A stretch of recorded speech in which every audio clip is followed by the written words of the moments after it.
당일에 어떤 베냐민 사람이 진영에서 달려나와 자기의 옷을 찢고 자기의 머리에 티끌을 덮고 쓰고 실로에 이르니라. 그가 이를 때는 엘리가 구역 자기의 의자에 앉아 기다리며 그의 마음이 하나님의 괴로 말미암아 떠들음이라. 그 사람이 사울에 들어오며 알림에 온 사울이 부르짖는지라. 엘리가 그 부르짖는 소리를 듣고 이르되 이 떠드는 소리는 어찌 됨이냐. 그 사람이 빨리 가서 엘리에게 말하니 그때 엘리의 나이가 78세라. 그의 눈이 어두워서 보지 못하더라. 그 사람이 엘리에게 말하되 나는 진중에서 나온 자라 내가 오늘 진중에서 도망하여 왔나이다. 엘리가 이르되 내 아들아 일이 어떻게 되었느냐.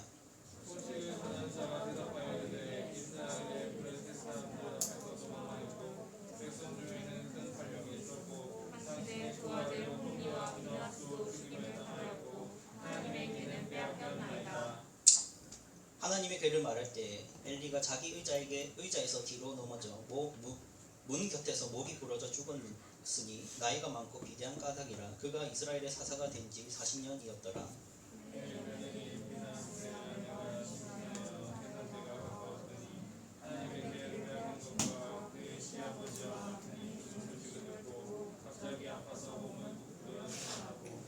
죽어갈 때 곁에 서 있던 여인들이 그에게 이르되 두려워하지 말라. 네가 아들을 낳았다 하되 그가 대답하지도 아니하며 관념하지도 아니하고 이르기를 영광이 이스라엘에서 살았다 하고 아이의 이름을 디바봇이라 하였으니 하나님의 귀가 빼앗겼고 그의 시아버지와 남편이 죽었기 때문이며.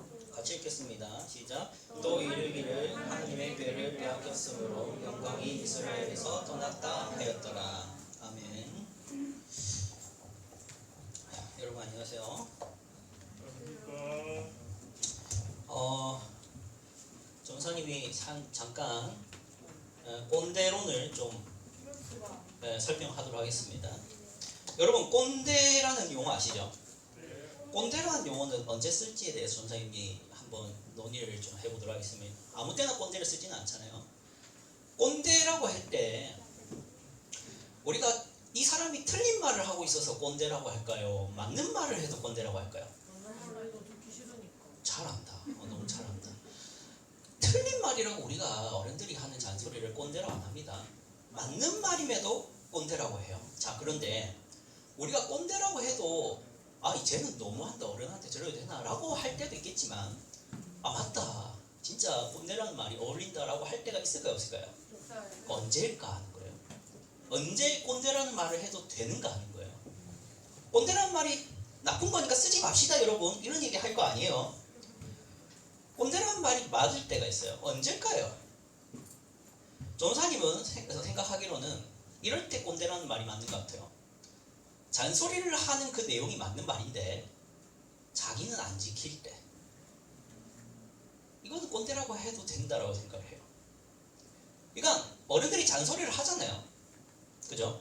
근데 본인들은 전혀 지킬 수 없는 걸 나한테 요구를 할 때가 있어요.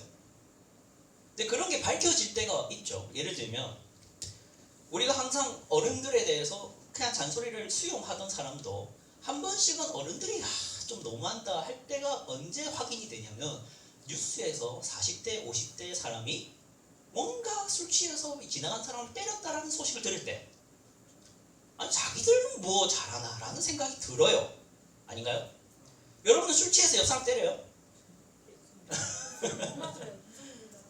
미성년자 술 못 마셔요. 맞죠? 그럼 여러분은 지나간 사람 때려요? 아무나? 묻지마 폭행하는 사람 손 들어보세요. 안 하잖아. 옛날에 한 번 해봤어. 너 내 신고할 거야. 때렸다. 동생한테? 모르는 사람 아니잖아. 알았어. 자, 여러분. 그러니까 꼰대라는 용어가 어울릴 때는 맞는 말인데 자기도 못 지키고 안 지키는 거를 나한테는 해라고 할 때 내 입장에서는 분명히 이 사람도 이 어른도 안 지키는데 왜 나한테 자꾸 이럴까 할 때가 있어요. 그럴 때는 꼰대라는 말이 어울리게 되죠. 자, 여기다가 이제 이걸 붙여봅시다.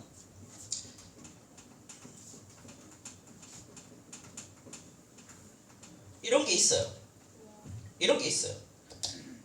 기독교가 꼰대라는 생각이 들 때가 있습니다. 언제냐?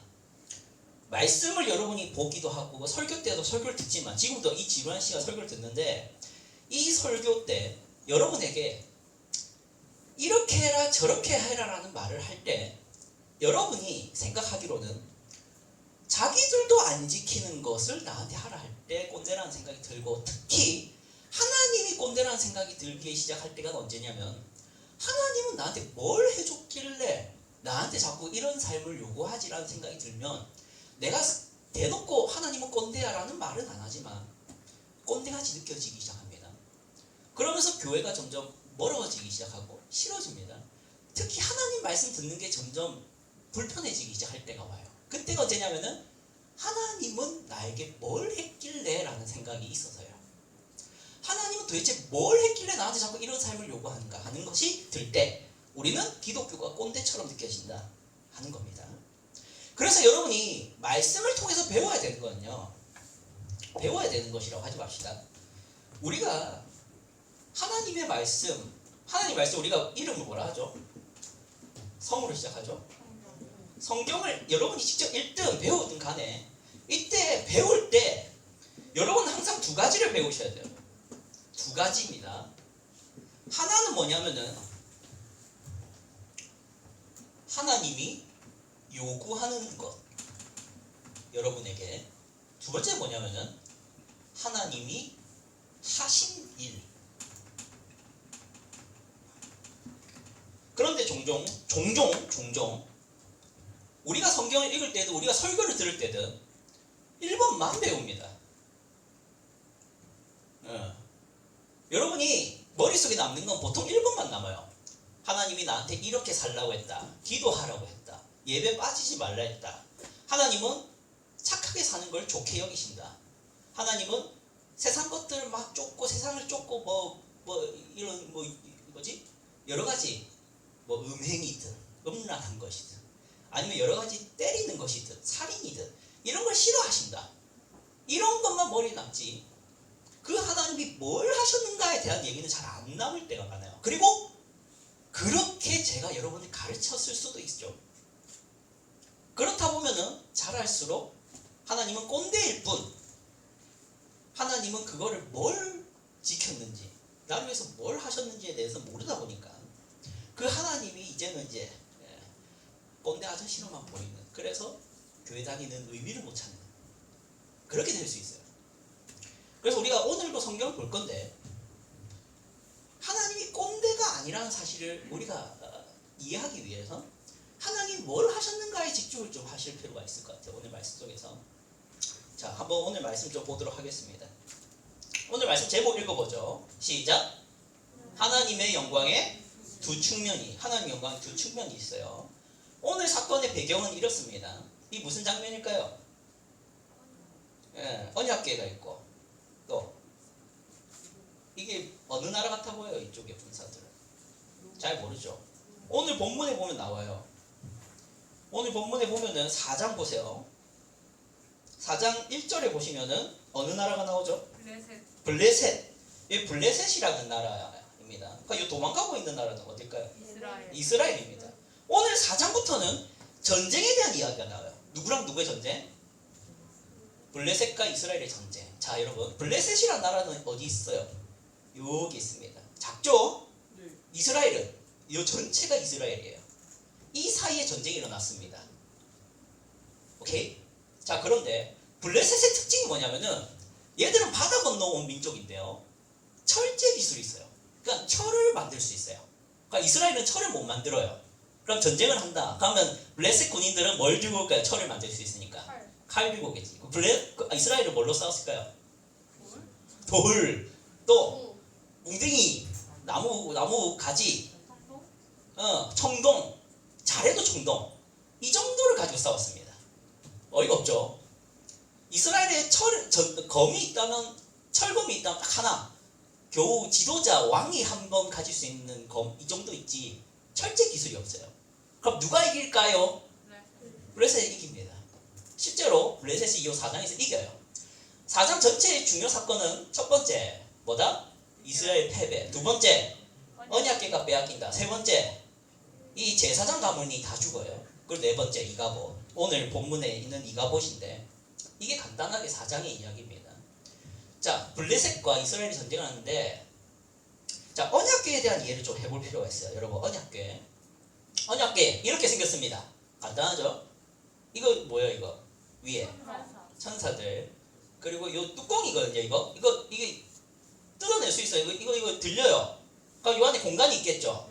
그 공간에 뭐가 있냐? 십계명 두 돌판, 아론의 쌍난식 지팡이, 뭐 이런 거 들어있습니다. 그런데 이게 어디 있었냐면은 여기 보여요. 어디 있어요? 여기 있죠? 여기 있죠? 이거 뭐예요? 천막. 이 누구예요? 대제사장이죠? 요게로 들어가야 요게 언약궤가 있어요. 근데 이게 무슨 상징이냐면은 요게가 이제 하나님께서 임재하시겠다 하신 약속하신 그 장소예요. 그러니까 언약궤가 있는 장소는 하나님이 있는 장소가 됩니다. 상징적으로. 대제사장은 요 들어가서 하나님을 만날 수 있어요. 그런데 이 언약궤는 이렇게 들고 다닐 수 있었습니다. 자, 그런데 이 언약궤에 대해서 오늘 4장부터 무슨 사건이 일어나냐면은 이렇게 언약궤가 들어왔어요. 그런데 400여 년간 이 실로라는 지역에 성막을 짓고 이 언약궤가 400여 년간 있었는데 오늘 전쟁 때 무슨 일이 있느냐? 4장 보세요. 성경책 좀 보세요. 4장 3절 좀 봅시다. 4장 3절 같이 읽어볼게요. 시작. 백성이 진영으로 돌아오매 이스라엘 장로들이 이르되 여호와께서 어찌하여 우리에게 오늘 블레셋 사람들 앞에 패하게 하셨는고 여호와의 언약궤를 실로에서 우리에게로 가져다가 우리 중에 있게 하여 그곳으로 우리 원수들의 손에서 구원하게 하자 하니. 무슨 말인지 아는 사람 맞춰보세요. 무슨 말인지 설명할 수 있는 사람. 네, 수인이. 언약궤를 가져가면 하나님께서 같이 이동하는 거니까 하나님이 도와주실 거다. 그래서 어떻게 될 거다? 이길 수 있다. 이런 개념에서 가져옵니다. 정답입니다. 자, 그러면 오늘 전쟁 때 요게 실로에 있던 언약궤가 이쪽으로 이동을 해요. 그런데 저쪽 어떻게 됩니까? 봅시다. 4장 다시 한번 보세요.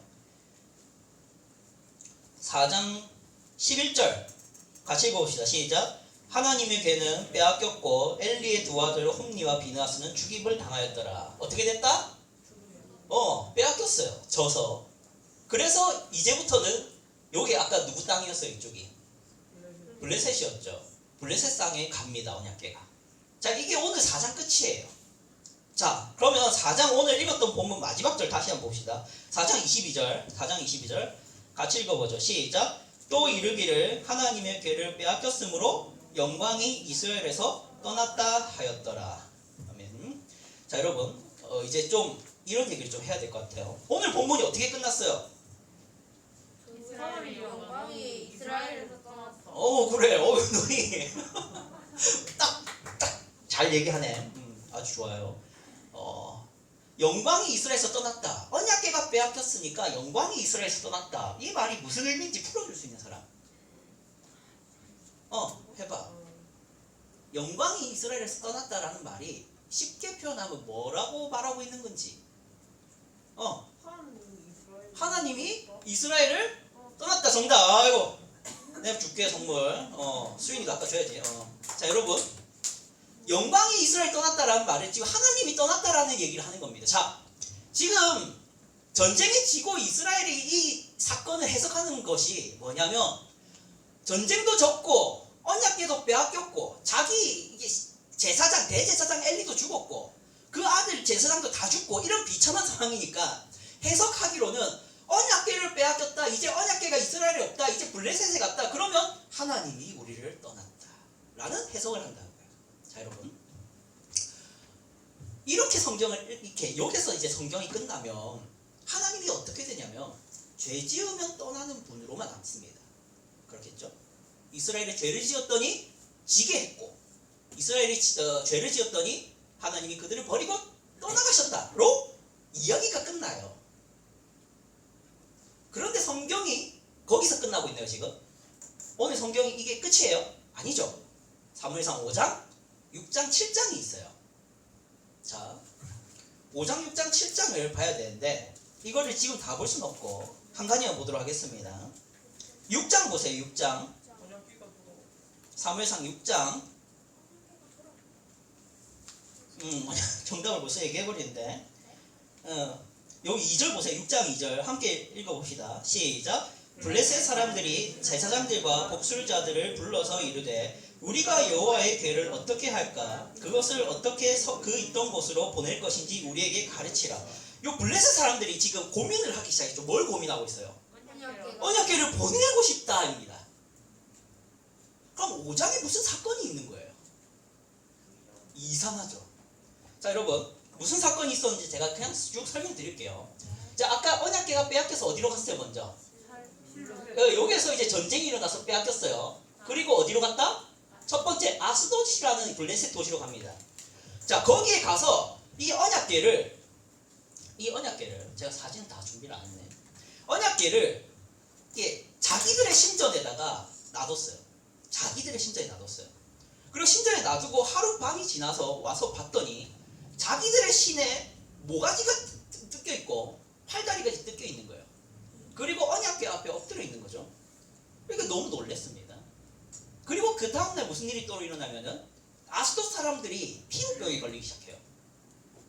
그래서 아스돗 사람들이 이 언약궤 때문에 그렇다 해서 어디로 또 보내냐? 자기들 나라에 어디 여기 가드라는 지역으로 보냅니다. 가드라는 지역으로 갔더니 또 가드 사람들이 피부병에 걸리기 시작해요. 성경에는 독한 종기라고 하는데, 그래서 이 가드 사람이 또 어떻게 할까?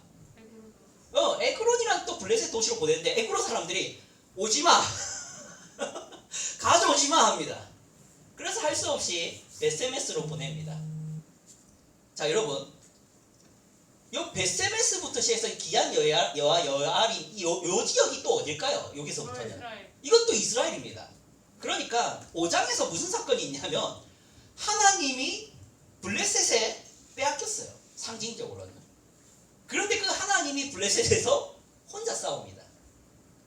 혼자서 치고 때립니다. 그랬더니 언약궤가 어떻게 됐더라? 결과적으로 돌아왔더라. 자, 여러분 성경을 읽을 때 이렇게 중요합니다. 이게 좀 지우는 시간 좀 주세요. 지우는 또한 딴짓하면 되긴 되는데 집중력이 흐트러질까봐 조심스러운데, 자, 여러분 이게 좀 어려운 신학적인 설명일 수도 있는데 이 정도는 이해하시면 좋습니다. 여러분 성경을 읽을 때 정답이 두 가지라는 걸 아셔야 돼요. 정답이 두 가지. 무슨 말이냐면은 여러분 이스라엘이라는 국가의 역사, 이 역사잖아요. 이거 보면은 뭔가 우리랑 다르죠. 그렇죠. 이스라엘은 뭔가 죄를 지으면 즉각 뭔가 처벌이 옵니다.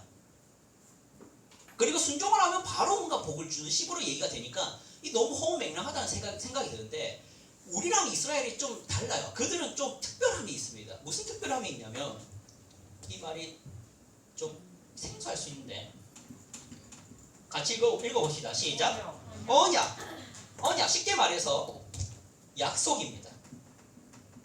이걸 다르게 말해서 뭐다? 계약. 하나님이 이스라엘 민족을 시작할 때 계약을 맺으셨어요. 계약을 맺으셨는데 어디를 보면 좋냐? 신명기 4장입니다. 신명기 4장. 여러분 신명기 좀 찾아주세요. 신명기 4장입니다. 네, 이스라엘 시작할 때 하나님이 약속을 맺으셨어요. 신으로 돼 있어요. 민 다음에 있습니다.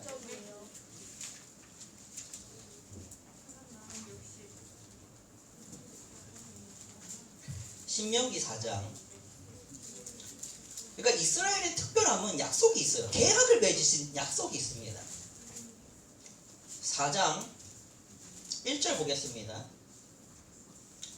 다 찾으셨죠? 같이 읽어봅시다. 시작. 이스라엘아, 이제 내가 너희에게 가르치는 규례와 법도를 듣고 준행하라. 그리하면 너희가 살 것이요 너희 조상의 하나님 여호와께서 너희에게 주시는 땅에 들어가서 그것을 얻게 되리라. 여기 보면은 내가 너희한테 규례와 법도를 주겠다. 그거를 지키면 어떻게 된다? 산다. 그러면 못 지키면 죽는다는 겁니다. 이게 계약이에요. 계약. 이런 계약을 맺은 특별함이 이스라엘에 있기 때문에 그들은 죄를 지으면 바로 벌받고 순종을 하면 바로 사는 겁니다. 자, 그런데 자, 여러분 아까 정답이 한 가지라 했어요? 두 가지라 했어요? 그러니까 계약이 한 개면은 여러분이 성경 읽을 때 한 가지 원리만 이해하시면 돼요. 아, 얘들이 패배를 했다. 그럼 뭐다? 말안 들었다. 그렇지. 얘들이 뭔가 이게 하나님께서 기근을 주셨다. 그럼 뭐다? 잘안 들었다. 그렇지. 그런데 이들이 갑자기 기근이 해결되고 복을 받았다. 그럼 뭐다? 그럼 승리를 했다. 그러면 뭐다? 알잘 들었다. 그렇게 해석을 하면 돼요. 성경 읽을 때. 아시겠죠? 그런데 만약 그렇게만 얘기가 되면 하나님을 꼰대로밖에 못 보겠죠. 아닙니까? 뭔가 자꾸 잘하면 복 주고 못하면 벌 주고밖에 없어요. 그거밖에 없어요. 그걸 우리가 뭐라 한다? 꼰대라 한다고 아까 얘기했잖아. 그렇지? 하나님 그럼 뭐 하시는데? 내가 그냥 순종해야 되고 내가 그럼 불순종하면 끝나는 거면은 하나님은 쥐는 뭐 하는데? 나한테 뭐 해줬는데? 이게 나오잖아. 그게 기독교가 아니라고요. 그러면 뭐가 있다? 두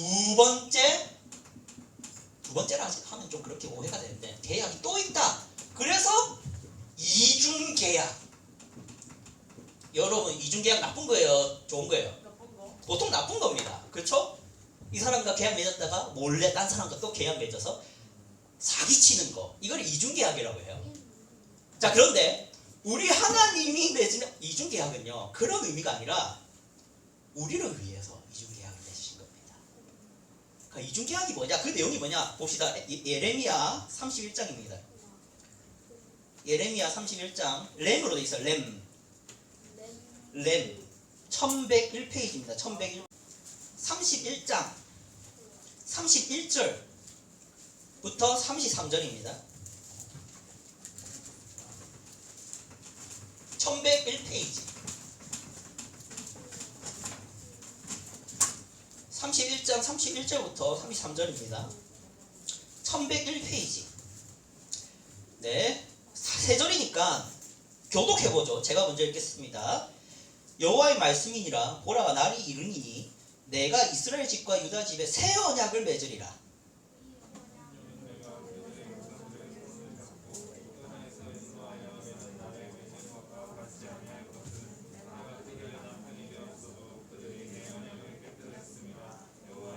같이 읽겠습니다. 그러나 그날 후에 내가 이스라엘 집과 맺을 언약은 이러하니 곧 내가 나의 법을 그들의 속에 두며 그들의 마음에 기록하여 나는 그들의 하나님이 되고 그들은 내 백성이 될 것이라. 여호와의 말씀이니라. 아멘. 요게 새 언약이 나오죠. 그리고 그때 맺은 거랑 다르다 하죠. 그런데 이 언약이 왜 필요하냐고 합니까? 이 언약이 왜 필요하다고 하죠? 본문에 32절에. 이거 문제예요. 풀어보세요. 손 들고 해보세요. 주랑이 손 들고 해. 손 들고 해. 32절에 정답이 있어요. 왜 이 두 번째 언약이 필요하답니까? 32절에 그대로 있어요. 32절에 맞잖아. 32절에 있잖아. 왜 이 언약이 또 줘야 된다고 하시죠? 하나님은? 뭐지? 자꾸 그 생각을 해보세요. 설교를 들으면서 생각을 하셔야 돼요. 효소가 진현아 수요가 해봐. 32절에 있어요. 이 두 번째 언약을 필요로 한 이유가 있어요. 하나님이 이중계약을 해야 되는 이유가 나와 있습니다. 가영아 해봐. 은지야 너희 알면서 안 하는 거지? 아니요? 아니요, 진짜 몰라요. 너희는 진짜 모르는 것 같다. 네, 맞아요. 다른 애들은 아닌 것 같다. 내가 그래. 그냥 얘기해. 어차피 몰라. 회장님 그냥 하세요. 푸세요. 친구들 주려고 하지 말고. 우리 현성이 해보세요. 알았어. 왜 아무도 카리스마. 안 하지? 왜 아무도 안 하지? 왜 아무도 안 해? 근데 안 돼. 주랑이 해봐. 그냥 해. 이스라엘 백성이 언약을 안 그러니까 자 봐봐. 드디어 꼰대로를 연결해보자. 꼰대로 치면 이거예요. 이게 착한 삶이고 이건 나쁜 거야 라고 어른이 얘기합니다. 근데 안 지켜요. 애들은. 다르게 말해볼까요? 부모님이 얘야 아침에 일찍 일어나야 되는 거고 저녁에는 일찍 자야 되는 거야. 그리고 부지런하게 살아야 너가 앞으로 살아가는데 성공할 수 있어. 이거 정답이잖아. 근데 이게 듣기 싫은 이유는 부모도 게으를 때예요. 그렇겠죠. 자, 그런데 이겁니다. 이 부모님은 나한테 그렇게 말하지만 결국 나를 깨워주고 나를 등교하기 위해서 나보다 2시간 일찍 일어나서 밥을 차리고 내가 퇴근하고 돌아오면 밥을 또 차려놓고 장을 보고 내가 잠을 잘 때까지 내 이불자리를 살피고 내가 학원을 다니기 위해서 직장에서 뼈 빠지게 일하시고 내가 나중에 직장을 구할 때까지도 여전히 퇴직하지 못하고 일하시고 그렇게 했을 때는 말 못합니다. 우리가 아무리 부모님의 말이 듣기 싫어도 좀 꺼져 이 말을 못합니다. 그 말은 할 수 없어요. 말을 좀 심했죠. 그 말은 못한다고 그래. 먼저. 자, 여러분, 하나님이 지금 언약을 왜 또 필요하다 하냐면 너희가 못 지킬 거 아니까. 너희가 내가 원하는 기준의 삶, 정직하고 바르고 의롭고 하나님께서 너희를 원래 만들 때에 요구했던 바랬던 그 삶을 타락을 해서 못 지킬 걸 내가 아니까 이 계약이 또 필요하단다 해서 맺은 게 이중계약이라고요. 그래서 여러분이 성경을 읽을 때는 2가지 계약을 항상 염두에 두고 하나님이 행동하시는 데는 정답이 2가지라는 걸 알고 읽으셔야 돼요. 자, 그럼 다시 돌아오죠. 아까 영광이 떠났죠. 그렇죠? 그럼 첫 번째 정답에 따르면 그들은 뭐다? 죄를 지었다 안 지었다? 지었다. 그럼 떠나야지. 그게 정답이 맞아요. 근데 또 다른 정답이 뭐냐면 하나님이 돌아왔어요 안 돌아왔어요? 맞아요. 그러면 그건 정답이 아니잖아. 1계약에 따르면. 그지? 근데 2계약이 뭐였어요? 다시 보세요. 2계약이 뭐예요? 33절. 예레미야서 33절. 그러나 그날 후에 내가 이스라엘 집과 맺을 언약은 이러하니 내가 나의 법을 그들의 속에 두고 그들의 마음에 기록해버리고 나는 그들의 하나님이 될 거고 그들은 내 백성이 돼야 돼. 이 정답이 뭐예요? 나는 해버릴 거야예요. 나는 너희 하나님이 될 거야. 너희는 내 백성이 돼야 돼.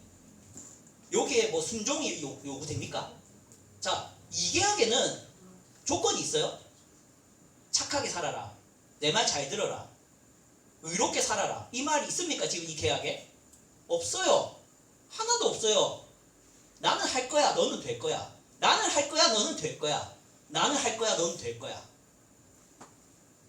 이걸 은혜라 합니다. 그래서 여러분 성경 읽을 때는 이 정답 2가지를 다 보세요. 하나님이 떠나신 거는 분명히 죄가 있어서 떠난 거 맞고요. 하나님이 돌아오신 이유는 그게 또한 정답이라서 그래요.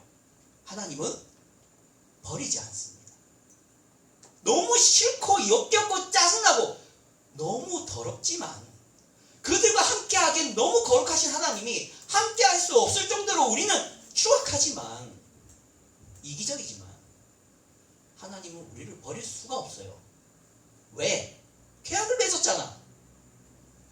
나는 너희 하나님이 될 거고 너는 내 백성이 돼야 돼. 여기에는 착하게 살아라, 의롭게 살아라가 없습니다. 그냥 될 거야 밖에 없어요. 그래서 오늘 4장에서는 언약궤가 뺏기는 식으로 하나님이 일하셨지만 결국 하나님이 혼자 블레셋 진영에 가서서 혼자 싸워서 혼자 돌아오셔가지고 혼자 나는 너희 하나님이다를 드러내시는 것입니다. 그래서 오늘 제목대로 연결해 보죠. 하나님의 영광이라 할 때는요 2가지라고요. 첫 번째, 죄를 용납하지 않고 우리의 죄들을 낱낱이 드러내시고 우리의 죄들을 진짜 미워하시고 우리의 죄들을 정말 경멸하시는 하나님으로서 영광스럽습니다. 거룩하신 것을 그렇게 나타내시는 거예요. 2번째, 그럼 하나님 영광은 또 어떤 식으로 나타나냐? 그런 죄인들을 용서하시고 자비 베푸시고 사랑하시고 은혜 베푸시고 안아주시고 품어주시고 인내하시고 오래 참으시는 것으로 또 다른 영광이 나타나는 겁니다. 하나님의 영광은 2개예요. 그래서 기독교가 꼰대가 아니라고요. 여러분이 앞으로 신앙생활 해나가면서 하나님이 나를 위해서 뭘 하셨는데 라는 생각이 들 때 뭘 하셨는지를 아셔야 돼요. 하나님 결국 뭐 하십니까? 임마누엘 뜻이 뭐예요? 마태복음 여러분 신약성경 넘어가 보시죠.